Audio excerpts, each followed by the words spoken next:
you wanted a bit of time to Yeah. discuss Megalopolis. Well, a bit of time, because Megalopolis, this is a labour of love pet project for Yes. Francis Ford Coppola, most famous for Godfather probably. He started working on this project at the end of Apocalypse Now, so that's many, many decades. Wow. Coppola was a long-time fan of Fritz Lang's Metropolis, and he wanted to make a film that melded modern America and ancient Rome, specifically the Catilinarian conspiracy of 63 BC, about which I knew nothing until I read about it in the notes and looked it up. He tried to get this made several times, couldn't get financing, couldn't work with studios, didn't want to be constrained by, the fact is it's going to be an expensive film and therefore people will be telling him what to do. He ended up selling some of his wineries, I think one winery, and self-financing the film to the tune of $120 million. So that is his money and several decades of his life really invested in making this. So the film plays out in the imagined world of New Rome, which is basically sort of New York, Chrysler Building. And it sort of draws comparisons between the fall of Rome and, in a more general sense, the fall of America. And Coppola has likened the Rome, New York thing to Ulysses, the way it mixes ancient and modern. So Adam Driver is Cesar Catilina, who is the chairman of the design authority of New Rome. He is clearing city blocks in order to build a new utopia, which kind of gradually starts to resemble a Roger Dean album cover. He's using the miracle material of megalon. And somehow this has also given him the power to stop and control time. Lawrence Fishburne, meanwhile, is Caesar's driver and also the sort of, in a very post-Matrix mode, the narrator of the drama. Here's a clip. Any place in particular, Chief? Uptown, downtown, heaven, or hell? Purgatory. Copy that. You like ruins? You like going to Atlantic City? We got time. Well, we've always got time. Even if I don't understand it. Time's a funny thing to understand. Passing the time. Finding time, losing time. Time that flies. So there's a lot of stuff about time.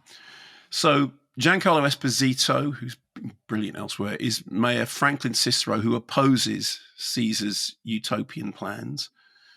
Natalie Emanuel is Julia, who is Cicero's daughter, who starts having a sort of, a relationship with and a love affair with her father's nemesis.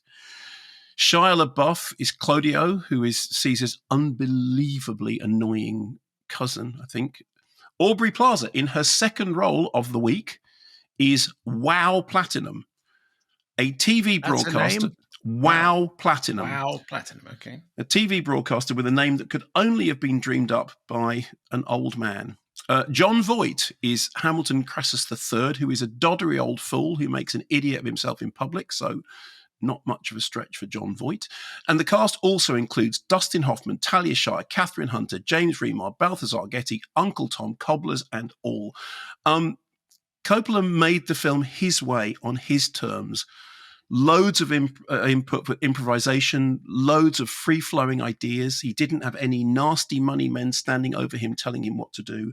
And the result is, I think, not only his worst film, worse than Jack, but one of the worst films I have ever seen. Bloated, indulgent, pretentious, and unbelievably dull. I mean, it says at the beginning it's a fable. It's not. It's a folly, and not even a grand folly, just a folly. If it's a fantasy, only in that it's fantastically dull. It's the film that you would make as a first-year film student, but you happen to have made it at the other end of your career with big stars and a massive budget. It begins like a naff remake of Caligula, with bright young things debauching themselves in kind of vaguely Roman attire. Although I have to say, Caligula, in any of its versions, is sharper, funnier, and more incisive than anything in Megalopolis. Then it turns into a kind of sub-fountainhead Ayn Rand light ramble about ethos and architecture, but again, without any of the controversy or bite or, of the source or the film adaptation. Then it disappears completely up its own fundament amid a bunch of staggeringly boring set pieces in which people stand around and philosophize in theatrical tones against a bunch of incredibly naff blue or green screen superimposition. Early on, Adam Driver, in one of the vainest performances I've ever seen, starts quoting Shakespeare, and they start quoting Hamlet and quoting it badly. And all this is just simply designed to, oh yes, we're very erudite. Yes, we've read Shakespeare. Have you heard of Hamlet? Wonderful play. Let me read you some of it. The plot isn't just incoherent. It's stupid. It's facile. It's portentous. It lacks any wit, invention, or interest. The script, and I use the word advisedly, because Coppola was throwing things around and letting everybody kind of have a go and taking all these different ideas. But if there is a script, it's a car crash. It is filled with unspeakable dialogue that should have remained unspoken and makes you want to take your ears off with a cheese grater. As for the performances, I haven't seen so many people swallow so many acting pills in a really long time. Shia LaBeouf is the worst of all. He literally skips, jumps, and preens his way through it like an annoying brat in a kind of, some theatrical workshop group in which he would be the least popular person in class. Aubrey Plaza, God bless her, as Wow Platinum, somehow manages to come out of it with her head held high. But I think the reason for that is, Aubrey Plaza was in, is it called Dirty Grandpa? And she came out of that somehow, with her head held high, because somehow she's like nothing sticks. She's just great. And this, like I said, there's 2 films out this week. She's brilliant in one of them. And in the other one, well, she just gets away with it. Like I said, Coppola worked on this for 40 years. That's what it felt like watching it. It's 2 hours and 20 minutes long, and it was so dull. I came out slack-jawed at just how bad it was, and not in an entertaining way. I mean, I've seen really, really bad films that are funny, and I've seen really, really bad films that just like, you have to see this because you can't believe how bad it is. It's the cinematic equivalent of toothache. It just sits there gnawing away at the inside of your head. And it left me with 2 thoughts. The first one is, people talk about, oh, well, it's incredibly ambitious and it's incredibly bonkers and it's incredibly... No. Let's be absolutely clear. The substance is ambitious and bonkers, and it's brilliant and it's entertaining. And it's like, wow, I can't believe they went there.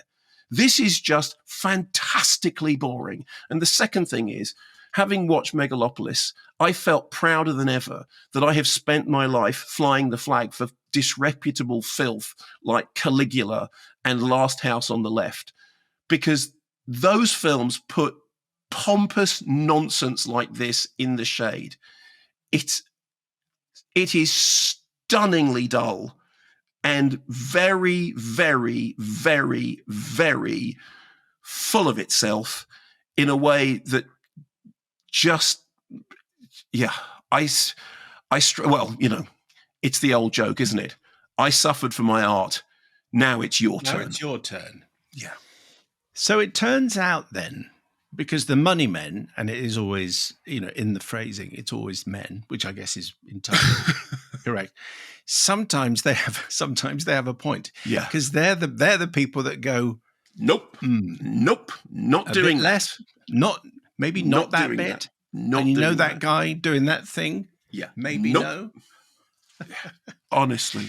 And I just to be clear about this, I'm not saying it's so bad you have to see it. I'm saying the opposite. You don't need to see it. There's no part of anyone that needs to waste their time with this nonsense, this just up itself nonsense.